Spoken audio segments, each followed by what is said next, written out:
మలైకన్ ఈ పేరు కోసం మనకు ప్రత్యేకమైన పరిచయం అవసరం లేదు. 'గోరింటాకు' సీరియల్‌తో తనకంటూ ఒక ప్రత్యేకమైన స్థానాన్ని, గుర్తింపును సంపాదించుకున్నాడు. అయితే రీసెంట్‌గానే 'బిగ్ బాస్' సీజన్ 8లో విజేతగా నిలిచి తనకంటూ మరింత గుర్తింపును సంపాదించుకున్నారు. ఈరోజు నిఖిల్ మలైకన్ అయితే ఒక ఎమోషనల్ పోస్ట్‌తో మన ముందుకి వచ్చేశారు. ఆ పోస్ట్ ఇప్పుడు సోషల్ మీడియాలో వైరల్‌గా మారింది. ఆ పోస్ట్ ఏంటి అంటే, ప్రతి ఒక్కరికి ఒక లైఫ్ ఉంటది. అందరికీ రిక్వెస్ట్ చేసేది ఏంటి అంటే, నన్ను ఒక ఇండివిజువల్‌గా సపోర్ట్ చేయండి, లవ్ చేయండి. వేరే వాళ్ళకి సంబంధించిన పోస్ట్‌లు వర్క్ కాకుండా వేరే ఇంటెన్షన్‌తో పోస్ట్ చేస్తే ట్యాగ్ చేయకండి అంటూ తనకంటూ ఒక ప్రత్యేకమైన గుర్తింపు కోసం తను అలా చెప్పడం అయితే జరిగింది.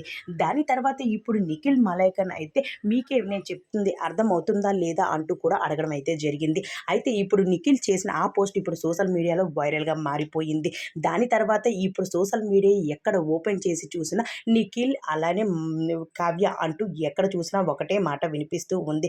నిఖిల్ అలానే కావ్య ఇద్దరు కూడా కలిసిపోవాలి. మీరిద్దరు పెళ్లి చేసుకోవాలి. త్వరలోనే ఇద్దరు కూడా మంచి ఆనందంగా బ్రతకాలి పిల్లలతో అంటూ కూడా చాలామంది అభిమానులు అయితే ఆనందపడుతూ ఉన్నారు. మరి ఈ జంట ఎక్కడి వరకు ఎళ్తారు? అలానే ఇప్పుడు నిఖిల్ చేసిన ఆ పోస్ట్ సోషల్ మీడియాలో వైరల్‌గా మారుతుంది. మరి అసలు నిఖిల్ ఏంటి చెప్పబోతున్నాడో అనుకో మనం ఈ వీడియో ద్వారా చూసేద్దాం. మా వీడియో మీకు నచ్చినట్లయితే మా ఛానల్‌ని సబ్స్క్రైబ్ చేసుకొని పక్కనే ఉన్న బెల్ ఐకాన్‌ని యాక్టివేట్ చేసుకోండి.